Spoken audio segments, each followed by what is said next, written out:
2008లో IPL ప్రారంభమైనప్పుడు విజయ్ మాల్యా తన United spirits limited ద్వారా ఆర్సీబీ జట్టును కేవలం 446 కోట్లకే కొనుగోలు చేశారు. తన లిక్కర్ బ్రాండ్ ప్రపంచానికి క్రికెట్‌ను వేదికగా చేసుకోవాలనే ఆయన వ్యూహం అప్పట్లో విమర్శలకు దారి తీసినప్పటికీ వ్యాపార పరంగా అది గొప్ప విజయాన్ని నిరూపితమైంది. కేవలం 2 దశాబ్దాలలోపే జట్టు విలువ వేల కోట్లకు చేరడం విశేషం. ప్రస్తుతం అమ్మకం ద్వారా విజయ్ మాల్యాకు ఒక్క రూపాయి కూడా దక్కకపోవడం గమనార్హం.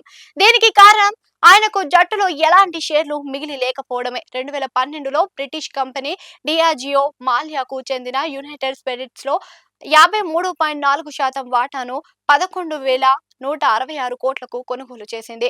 ఆ సమయంలోనే మాల్యాకు సుమారు 3,635 కోట్లు ఆదాయం. 2013-2014 కాలంలో కింగ్ ఫిషర్ ఎయిర్ లైన్స్ సంక్షోభం పడటంతో మాల్యా ఆర్థిక ఇబ్బందుల్లోకి చిక్కుకున్నారు. ఆ తర్వాత డియాజియో ఒక వాటాను 56% పెంచుకుంది.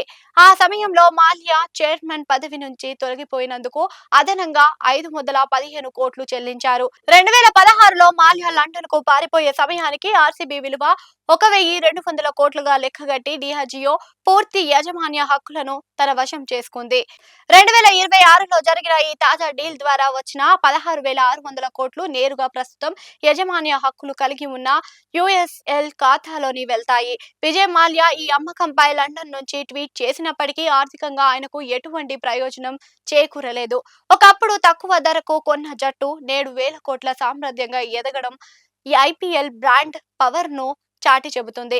బీసీసీఐ అధికారిక ఆమోదం లభించిన ద్వారా తరువాత ఆర్సీబీ పూర్తి స్థాయిలో ఆదిత్య బిర్లా గ్రూప్ సొంతం కానుంది.